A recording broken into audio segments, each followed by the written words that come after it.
Chennai super Kings रु बाद पड़े ऋतुराज गायकवाड़ पुणी थे धोनी हेले नुआ अधिनायक।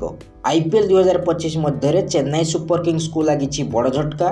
टीम रो अधिनायक ऋतुराज गायकवाड़ आहत होइछंती। गायकवाड़ आघात एते गंभीर जे से सीजन रे खेली पारिबे नाही। याकु नै चेन्नई सुपर किंग्स एक्स माध्यम रे अपडेट शेयर करिछि। सीएसके या मध्य कहिछि जे एबे दलर अधिनायक किए हेबे। सीएसके पुणी थे veteran wicket keeper batsman Mahendra Singh Dhoni को अधिनायक दायित्व हस्तांतर करिछि। धोनी को अधिनायकत्व सीएसके मोट 5 थर आईपीएल टाइटल जीति। चेन्नई 2010, 2011, 2018, 2021 और 2023 रे आईपीएल ट्रॉफी जीतिथिला।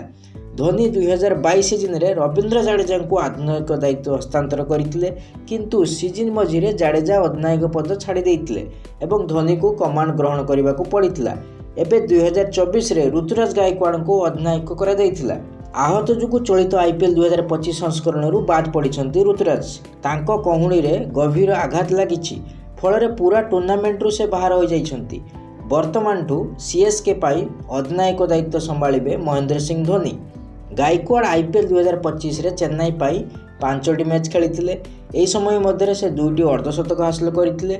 गायकवाड़ 3टी मैच रे किछि विशेष करि पारि नथिले, किंतु से 2टी मैच रे अर्धशतक हासिल करथिले।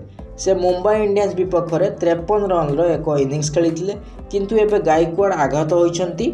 चेन्नई सुपर किंग्स एही सीजन रे एपर्यंत 5टी मैच खेली। दल केवल गोटे मैच जीतिछि एवं 4टी रे हारिछि। सीएसके वर्तमान पॉइंट टेबल रे 9म स्थान रे अछि। चेन्नई को आरसीबी, राजस्थान, दिल्ली कैपिटल एवं पंजाब किंग्स परास्त करथिले। CSK team real challenger Bangalore, Rajasthan Royals, Delhi capital एवं पंजाब किंग्स ठारू परास्त होइछि। आपणकर फेवरेट आईपीएल कैप्टेन किए कमेंट रे निश्चय लिखंतु।